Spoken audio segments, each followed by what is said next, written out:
a gente está mais comumente ligado, embora também não sejamos, na minha opinião, o profissional número um na linha de frente do tratamento da demência. Mas a gente é o profissional número um no tratamento motor, e muitos dos nossos pacientes com distúrbio motor, dos nossos idosos, apresentam demência. Então, a gente precisa conhecer, precisa entender, e, quando é o caso, tratar. Saber o que que a gente pode fazer, o que que pode ser benéfico dentro das nossas possibilidades profissionais, tá? Mas vamos lá, gente.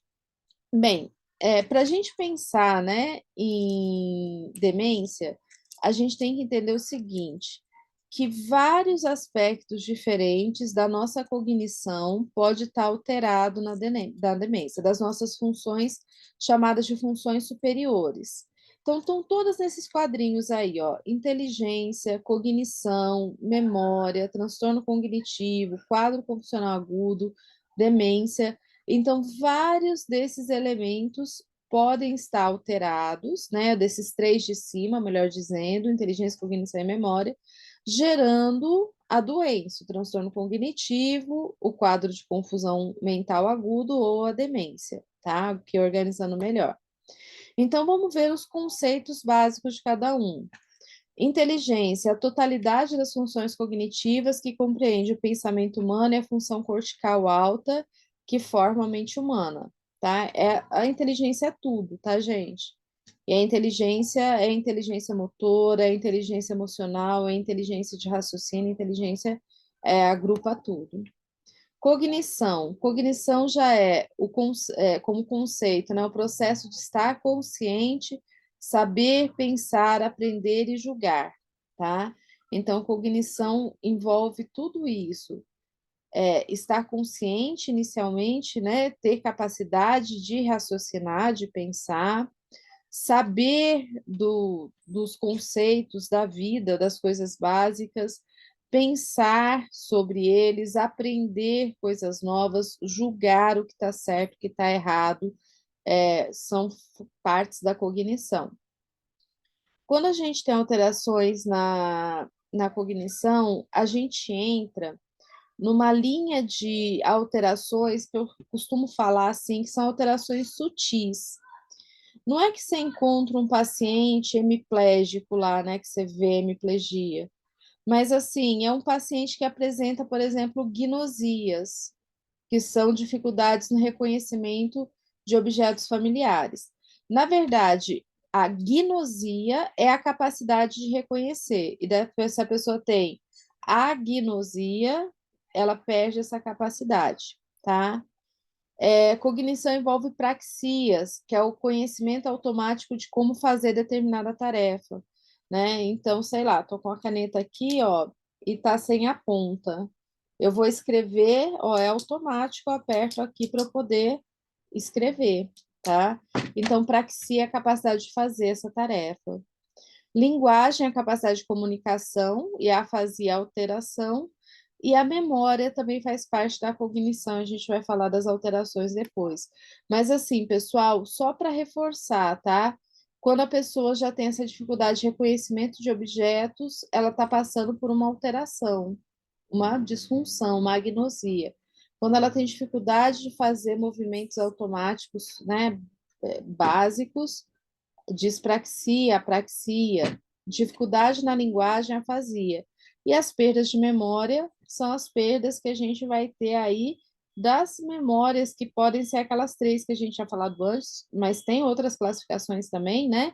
Mas pode ser a memória sentimental, a memória operacional ou a memória declarativa, que é aquela que você fez ontem, tá? Bem, memória, o conceito é uma função cognitiva específica de armazenar e resgatar informações. Então, é uma capacidade que a gente tem de guardar uma informação e de resgatar essa informação quando necessário. Aqui tem outra classificação, tá? Então, a gente tem, ó, episódica, semântica, de procedimento e operacional, tá? Então, vamos falar. Memória episódica. É um sistema de memória utilizado para lembrar experiências pessoais vividas em um contexto próprio. um episódio da sua vida, um telefonema de um amigo, um jantar da noite passada, e aqui as áreas principais que a gente tem que são estimuladas. Então, é interessante isso, gente, prestar atenção, né? Que existem classificações diferentes, tá? E a memória episódica, desculpa, tá falando aqui, ó, as áreas temporal mesial, hipocampo, córtex entorrinal, prosencéfalo basal, que é essa região aqui da memória episódica, tá? Tudo isso que tá aqui em azulzinho. A memória semântica é o armazenamento de conhecimento factual e de conceitos, inclui conhecimento do mundo ao seu redor. Exemplo, saber a cor de uma determinada flor. Vamos lá, gente. Em geral, a margarida é de que cor? Ah, é branca. O IP, a gente tem IP de que cor? Ah, tem IP amarelo, e assim por diante, tá? Ah, o nome do primeiro presidente do Brasil, não faço a menor ideia. Mas é o de um conceito, tá? Então, falar, o nome de um jogador que ganhou a Copa em 2002. Aí vocês vão lembrar algum, né? É um conceito que a gente tem. Essa está armazenada na região inferior e lateral do lobo temporal, tá? Aqui, ó, essa região que é da memória semântica, beleza? Memória de procedimento, capacidade de aprender habilidades comportamentais cognitivas que são usadas de forma automática e inconsciente. Por exemplo, aprender a dirigir. Aí usa a área motora suplementar, gânglios da base e cerebelo. Essa é a memória de procedimento, que é o verdinho aqui, ó. Cerebelo, núcleos da base, área motora suplementar. Porque a memória de dirigir, depois que a gente aprende a dirigir, pessoal, o negócio fica registrado, né? Quem está aprendendo a dirigir é muito difícil. Eu achei extremamente difícil aprender a dirigir. Mas hoje você dirige comendo, conversando, ouvindo música, Deus o livre, né? Quando você está aprendendo a dirigir, ligar o rádio. Você não consegue, porque você está criando o circuito. Daí depois esse circuito já está criado lá, tá? E a memória operacional vai ser a combinação da capacidade de atenção, concentração e memória recente, a capacidade de manter ou manipular informações de forma temporária. Por exemplo, estudar para uma prova requer uma memória que você tem de uma operação ali, tá? Requer a memória episódica e no córtex pré-frontal e área subcortical, que é aqui, né, a memória do que está em laranja. E aí, o que que acontece, gente? Talvez isso já tenha acontecido com vocês. Com certeza já. Você pega, você vai estudar para uma prova, você estuda aí uma semana, um dia antes da prova, tal. Aí, beleza, você vai bem na prova, mas passa um tempo você não lembra mais de nada. Por que que você não lembra mais de nada? Porque foi uma memória que ficou armazenada aqui, que você não usou mais. E no nosso córtex pré-frontal tem muita coisa aí que a gente precisa fazer. Lembra que a gente falou lá atrás, né, das coisas que ele faz? Então, ele não vai ficar guardando espaço para algo que você não usou mais, tá? Para essa memória virar uma memória a longo prazo, né, para você aprender realmente, para você decorar, precisa de repetição, precisa usar essa informação, senão não vai virar, tá? Bem, transtornos cognitivos, a gente está falando dos conceitos ainda, é um termo genérico para designar alteração de uma ou mais das esferas da cognição. Então, transtorno cognitivo, gente, a pessoa tem que ter alteração de uma ou mais das esferas, alteração da memória, alteração intelectual e assim por diante. E a apresentação clínica e o prognóstico é variado. Engloba as demências e os quadros confusionais agudos, tá? Então, só para a gente ilustrar, que é o quadro confusional agudo? É um transtorno cognitivo de instalação aguda, né? De repente, frequentemente acompanhado de desorientação temporo-espacial. Então, a pessoa não sabe, né, onde ela está, o que está acontecendo, e a etiologia é muito variável, tá? O delírio é um distúrbio neurocomportamental caracterizado por alteração aguda do estado mental, com atenção reduzida e curso flutuante. Pode ser por um transtorno metabólico cerebral decorrente de uma grande variedade de condições médicas também.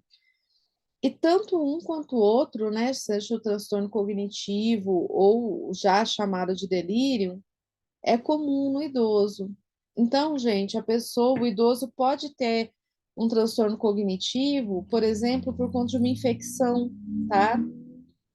É, às vezes a pessoa não tem febre, não tem outro sintoma, principalmente infecção urinária. E aí começa a ter transtorno cognitivo agudo. Isso chama atenção para a gente. Nem sempre é um AVC que está acontecendo, nem sempre é uma lesão mais séria, é uma alteração ali decorrente da infecção. Eu já tive inúmeros casos assim, inúmeros pacientes. E aí, a hora que eu percebo que o paciente está desatento, não está muito alerta, não está falando coisa com coisa, um paciente que até então falava, né, que conversava com você normalmente. Eu entro em contato com a família e aviso, olha, é bom investigar porque alguma alteração tem. E muitas vezes é infecção. Infecção causa muito esses quadros confusionais agudos, tá? Bem, principais causas do delírio pode ser distúrbio metabólico, insuficiência hepática, renal, hipoglicemia, hipotireoidismo. Pode ser relacionado à medicação, às drogas, pode ser uma síndrome de abstinência de drogas ilícitas, medicações com ação do sistema nervoso central e outras. As infecções, meningite, infecção do trato urinário, pneumonia, septicemia.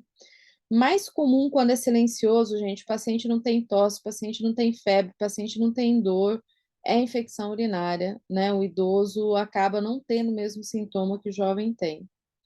E as causas neurológicas, acidente vascular, crise convulsiva, TCE, tumor. Então, tem que investigar, tá? Tem que dar uma olhadinha no que é. Se acontecer algum disso com vocês, né, com o paciente de vocês, tem que alertar a família para procurar atendimento, tá? Bem, e aí a gente tem a demência, propriamente dito, aquele que a gente falou, um transtorno agudo, depois a pessoa volta ao normal, vamos dizer assim.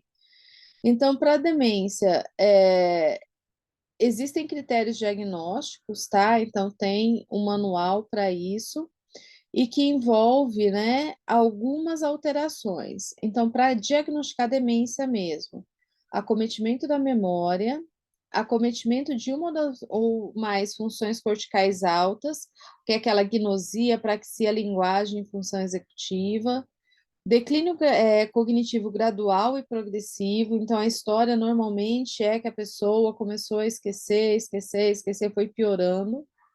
Exclusão da indução do sintoma por substância ou por outra doença do sistema nervoso central. E déficit que não ocorre exclusivamente durante o delírio e pode ser atribuído à depressão. Então, tudo isso tem que estar acontecendo de alguma forma, né, pessoal? Tem que ser excluído outras causas, então tem que ser excluída a depressão, tem que ser excluído o delírio, que é o caso agudo, tem que ser excluído uma outra lesão do sistema nervoso central para chegar ao diagnóstico de demência. Realmente, quem faz diagnóstico é médico, mas só para a gente conhecer, tá? Aqui pelo CID-10, tá? Acho bem interessante a gente só dar uma olhadinha o que a medicina define da demência. Então, a demência é uma síndrome devido a uma doença cerebral, usualmente de natureza crônica ou progressiva, na qual há comprometimento de numerosas funções corticais superiores, tais como memória, pensamento, a orientação, a compreensão, o cálculo, a capacidade de aprendizagem, a linguagem e o julgamento. A síndrome não se acompanha de uma obnubilação da consciência. Então, não é que a pessoa está entrando em coma, tá, gente? Não é que a pessoa está entrando em coma. Ela tem essa alteração, mas sem ser um estado comatoso, por exemplo, por outra causa. O comprometimento das funções cognitivas se acompanha habitualmente, por vezes, é precedido por uma deterioração do controle emocional, do comportamento social ou da motivação. Então, é muito comum a gente ter aqueles quadros no paciente em início de demência, de descontrole emocional, de alteração de julgamento, de dificuldade de comportamento social, né, com outras pessoas, de perda de motivação. Tudo isso pode acompanhar os quadros de demência. E a síndrome ocorre na doença de Alzheimer, em doenças cerebrovasculares e em outras afecções que atingem primária ou secundariamente o cérebro, né? Então, pode ser por uma causa ou por outra. O ideal é investigar, tá, gente, se tem uma causa para aquela demência. Se tem, por exemplo, né, um distúrbio vascular que está gerando a demência, se tem um paciente com DPOC que tem hipoxemia crônica, ou se é a demência primária mesmo, que é o Alzheimer, né? Por quê? Porque se tem uma causa, tenta-se corrigir o problema, né? Tenta-se eliminar essa causa, tá? A gente tem diversos tipos de demência, então aqui está mostrando, né? É, etiologias, então tem demência neurodegenerativa, que é por degeneração mesmo, a doença de Alzheimer, corpúsculo de Lewis, frontotemporal, relacionada ao Parkinson, relacionada à Coreia de Huntington, tem a demência vascular, a demência por distúrbio endócrino, a demência por déficit de vitamina, por quadros infecciosos, por doenças sistêmicas, por traumatismo craniano, por toxinas que a pessoa tenha entrado em contato. Então, vamos falar um pouquinho mais desses quadros, né, dessas demências. Então, alguma coisinha aqui a gente vai só reforçando, tá, pessoal? Outras vão ser informações novas. Como a gente já falou, a demência ela se caracteriza pela deterioração intelectual progressiva suficientemente grave para interferir na função social ou ocupacional da pessoa, tá? Então, a pessoa vai perdendo a capacidade de relação social, de manter comportamento na sociedade. Isso pode ser a sociedade que eu digo, o meio familiar, tá? Pode ser o trabalho, pode ser diferentes esferas. As principais capacidades e habilidades intelectuais afetadas na demência são memória, é o que mais chama atenção, orientação no tempo e no espaço, saber onde está e quando é, né? Manhã, tarde, noite, dia da semana, dia do ano. Capacidade de abstração, de aprendizagem, percepção visoespacial, função de linguagem, praxis construcional, que é fazer atividades do hábito do dia a dia, tipo escovar o dente, dirigir e assim por diante. E funções executivas superiores, como planejamento, organização e elaboração de sequência. Então, essas habilidades podem estar prejudicadas, uma mais que outras, né, em diferentes graus. A gente vai ter algumas doenças que têm como sintoma, um dos sintomas a demência, então essa é uma possibilidade. A gente tem doenças na quais o principal sintoma é a demência, e a gente tem a doença de Alzheimer, que é estudada à parte, que é uma demência primária, tá? A doença de Alzheimer, gente, ela é muito importante, né? Sempre que não se encontra uma causa, um motivo para demência, tipo, ai, não é uma doença vascular, acaba chegando ao Alzheimer. E é a forma mais comum das demências que a gente tem. A etiologia, embora, né, não seja estabelecida, acredita-se que tem uma base genética.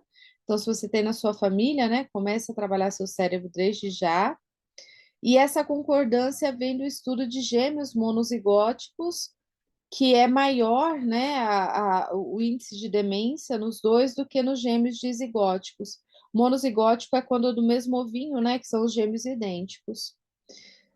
Já foi descrito também mutações pontuais nos genes da proteína precursora amiloide no cromossomo 21 e outras modificações do cromossomo 14 em alguns indivíduos com doença de Alzheimer familiar de início precoce, porque pode ter esses casos, né? Porque muitas vezes a gente associa Alzheimer muito com envelhecimento, mas tem pessoas que podem já ser idosos, né, até mais de 60 anos, mas que começam muito cedo. Então, é muito comum nesses casos mais familiares. E também destaca-se a frequência do alelo da aloproteína E4, que foi verificada como sendo 40% presente nas doenças familiares e ou esporádicas. Então, a gente tem alterações em diferentes genes e também em diferentes proteínas do organismo, tá? É isso aqui que aparece no Alzheimer. Aqui tem uma imagem, gente, para a gente mostrar. Lembra que eu falei aquele negócio dos sulcos e dos giros? Ó, então, aqui um cérebro normal, gordinho, né? Os sulcos finos, e aqui, quando já tem essa doença degenerativa, bastante atrofiado, tá? E essa é a característica. Ó. Então, a doença de Alzheimer, ela se caracteriza pela atrofia do córtex cerebral. O processo geralmente é generalizado, mas pode ser mais severo nos lobos frontal, parietal e temporal. E aí lembra que o lobo frontal é o lobo do agir, do comportamento, do pensar, do processamento de informações. Então, a gente vai vendo, né, que os sintomas vão casando com essas destruições, tá? Nesse processo de perda de massa encefálica, a perda tanto de neurônios como de neurópolis no córtex, e ocasionalmente também se observa a desmielinização secundária na substância branca subcortical. Então, à medida que vai perdendo os neurônios, né, gente, e as regiões vão diminuindo, a gente vai vendo as dificuldades aparecerem e pode até atingir a bainha de mielina, então, na região mais das vias que comunicam o cérebro com o corpo, e isso que afeta muito a questão da mobilidade, né, naqueles casos mais avançados, quando o paciente já tem dificuldade de se movimentar. Bem, em relação à patologia, a maior perda de neurônios atinge grandes neurônios corticais, e os achados microscópicos mais característicos são a presença de placas senis e de emaranhados neurofibrilares. O que é isso, né? Então, essas aqui são as placas senis ou placas beta-amiloide, que são substâncias como se fosse uma sujeirinha que vai ficando ali em diferentes regiões dos neurônios, tá? E os emaranhados neurofibrilar, eles enrolam no axônio, na região do microtúbulo, e aí ele atrapalha, né, essa comunicação, essa passagem de substâncias pelo axônio, tá? É isso normalmente que se encontra quando faz análise microscópica.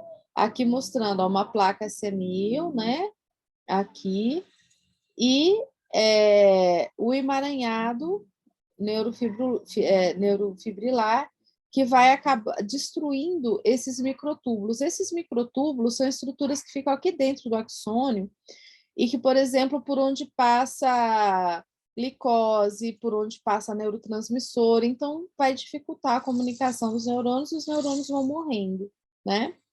Bem, as placas senis são encontradas em todo o córtex cerebral, hipocampo, e no hipocampo o número de placas relaciona-se. Desculpa.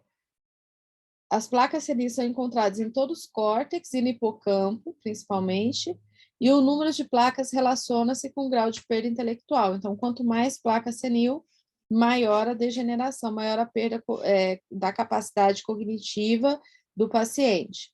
Já os emaranhados são estruturas fibrilares intracitoplasmáticas neurais, que então atrapalham, como eu disse para vocês aqui, né, esse funcionamento dessa passagem de substâncias dentro do axônio, tá?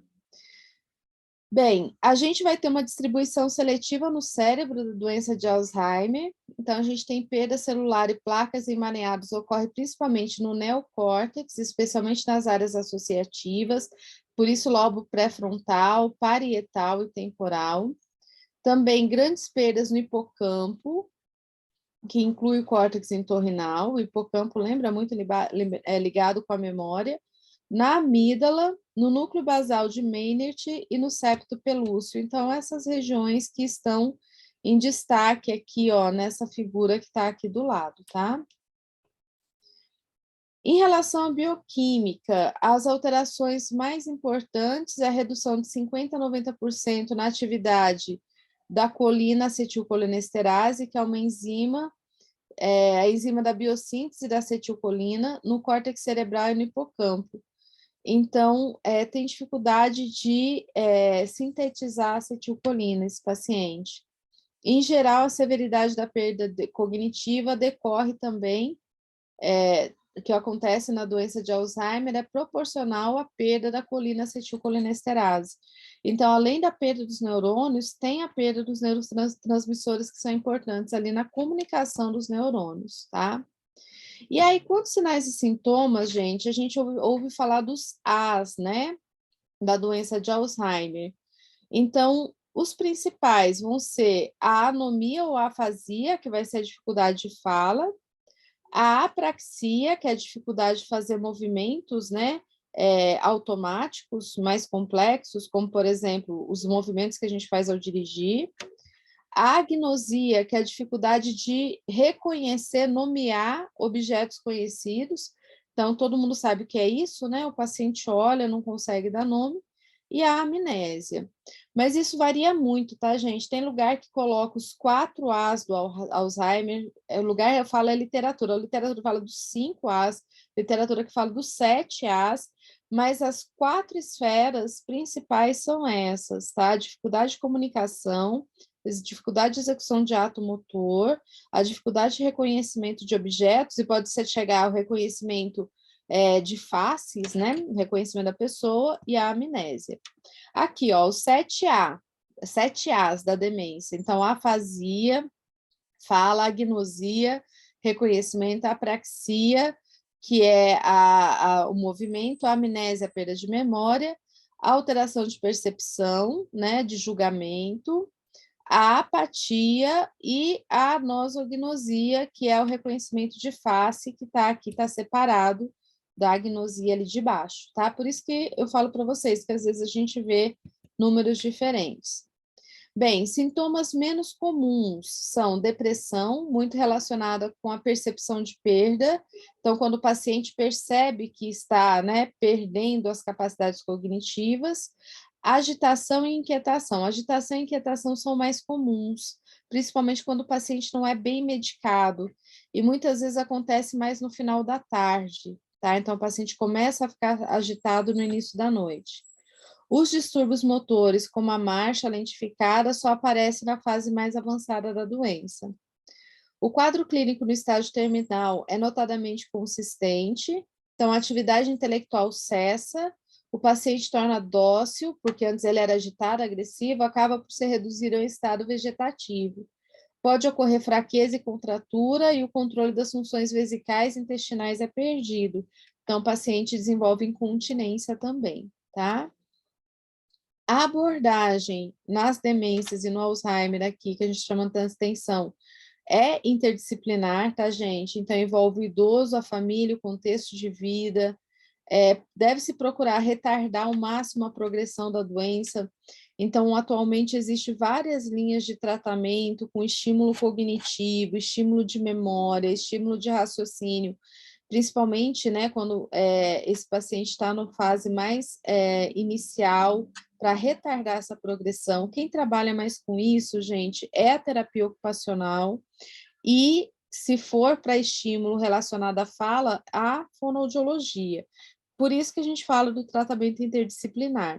A gente na fisioterapia trabalha mais, não que a gente não possa trabalhar, mas nós não somos os principais profissionais para trabalhar esses aspectos. A gente trabalha mais a parte motora, a parte de exercício, de atividade, de mobilidade do paciente, tá? Bem, professora, a gente está lá no lar e só tem a gente, não tem fono, não tem TO. Vamos fazer o possível, tá? Vamos fazer atividades que estimulam o cognitivo da pessoa, jogar cartas, né? Trabalhar com jogos, trabalhar com diferentes estímulos de cognição, de direito, esquerdo, frente, trás, ok. Mas só para ilustrar para vocês que a gente tem essa característica mesmo profissional, se for numa equipe, né? A divisão de funções, vamos dizer assim, no atendimento do paciente com Alzheimer. Bem, a abordagem também deve promover a autonomia e maximizar o desempenho funcional, isso aqui é com a gente. Intervir nas alterações cognitivas do humor do comportamento, isso aqui normalmente o psiquiatra. Controlar as condições clínicas associadas, o médico também, o geriatra ou o médico que acompanha o paciente. Manter o estado nutricional adequado, nutricionista, e melhorar a qualidade de vida. Por isso que a gente fala, né, pessoal, que é um trabalho inter, né? Precisa de todo mundo para esse paciente. O tratamento, para a gente conhecer um pouquinho, o tratamento medicamentoso utilizado é o THA, que é uma droga inibidora da colinesterase, a acetilevocarnitina, que pode promover os removedores de radicais livres, porque muito das placas senis acredita-se que está relacionada com a presença de radical livre. A fisostignina é uma inibitora da colinesterase e da eu tenho dificuldade disso, selegilina, que é uma inibidora da MAO-B, e a depender do quadro, o paciente pode precisar receber também tratamento complementar, terapia cognitiva, psicoterapia, físio, fono e acompanhamento nutricional, entre outros.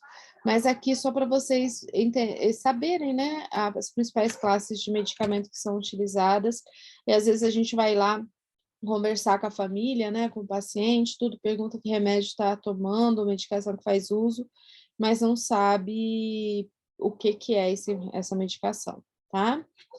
Outras alternativas de suporte e adaptação do ambiente, né, para ser mais seguro para o paciente, principalmente quando ele ainda é muito móvel, por exemplo, e ele sai de casa e não consegue voltar. A gente sabe de um enorme caso de idosos que se perdem assim, né, gente? E que às vezes acabam morando na rua, morrendo na rua e sendo enterrados como indigentes. Grupo de ajuda e de orientação para cuidadores é importante. Conviver com uma pessoa com Alzheimer não é fácil, né? Eu vou falar uma coisa que não me levem a mal, mas muitas vezes é mais difícil para quem está perto do que para o próprio paciente, porque quando o paciente perde a consciência, a capacidade cognitiva de entender o que ele está passando, quem vai sofrer é a família, o paciente acaba que não entende muito bem o que está acontecendo, tá? Mas não levem a mal esse comentário, é porque é uma realidade mesmo. Serviço de apoio domiciliar pode ser necessário e a reabilitação neuropsicológica que a gente estava comentando, tá? Outras demências, gente, então tem a demência vascular, que é uma outra demência comum, que vai ser a demência ocasionada por um comprometimento cerebrovascular, por um AVC, por um AVC lacunar, por uma pequena interrupção dos vasos. É representado por um grupo heterogêneo de síndromes com vários mecanismos vasculares relacionados, início agudo ou progressão em degraus, né, gradual, distúrbio de marcha, incontinência urinária e quedas frequentes.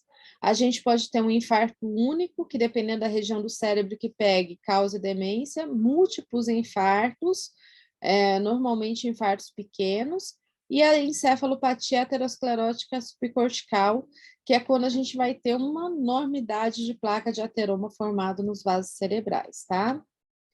A gente pode também ter a demência chamada de demência mista. 25 a 45% dos pacientes doentes de Alzheimer apresenta também algum evento isquêmico, né? Então, tem a isquemia e tem o Alzheimer. Pacientes idosos apresentam risco aumentado para doença degenerativa e cerebrovascular, a gente sabe disso, para as duas. A doença cerebrovascular pode levar ao Alzheimer. E a ApoE4, que é aquela haloproteína que a gente diz que pode estar alterada na pessoa, também pode gerar tanto a doença cerebrovascular quanto a doença de Alzheimer, tá? O depósito de amiloide, as placas senis, pode levar à doença cerebrovascular. Então, assim, gente, tem um monte de coisa que leva uma à outra, né? E isso é complicado, por quê? Porque muitas vezes o paciente tem esse quadro misto, então, tanto do distúrbio vascular quanto do processo do Alzheimer, lá com aqueles clássicos, né? Formação de placas e emaranhados. Então, normalmente, age dos dois lados, os inibidores da colinesterase e a prevenção dos problemas isquêmicos. Então, vai agir, né, das duas formas, já que a demência é mista.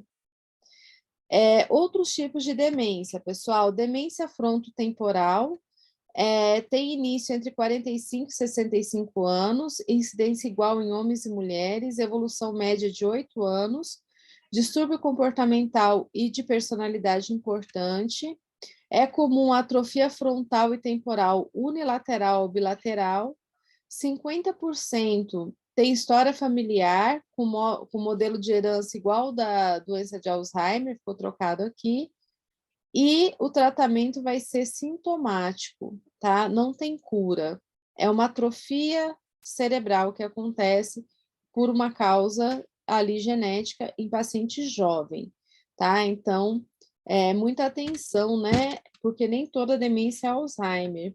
Mas aí, como eu já disse para vocês, a gente não faz diagnóstico, mas a gente atende esses pacientes muitas vezes, né? A demência por corpúsculo de Lewis é um outro tipo, início acima dos 40 anos, sendo mais comum em idosos, prevalência no sexo masculino, discretamente aumentada, evolução mais rápida do que o do Alzheimer, 1 a 12 anos, pode estar associado com parkinsonismo, alucinação e um curso mais flutuante. Os achados anatomopatológicos comuns estão relacionados ao Alzheimer e ao Parkinson, e também usa os inibidores de acetilcolinesterase. Então, só para a gente ver que tem outros tipos, tá? Aqui a doença de Parkinson, gente, só para relacionar com os quadros demenciais, porque infelizmente a gente vê que pode haver uma associação, né? Então, pacientes que têm Parkinson desenvolvem Alzheimer, pacientes que têm Alzheimer desenvolvem Parkinson, mas principalmente, inicialmente o Parkinson, depois o Alzheimer.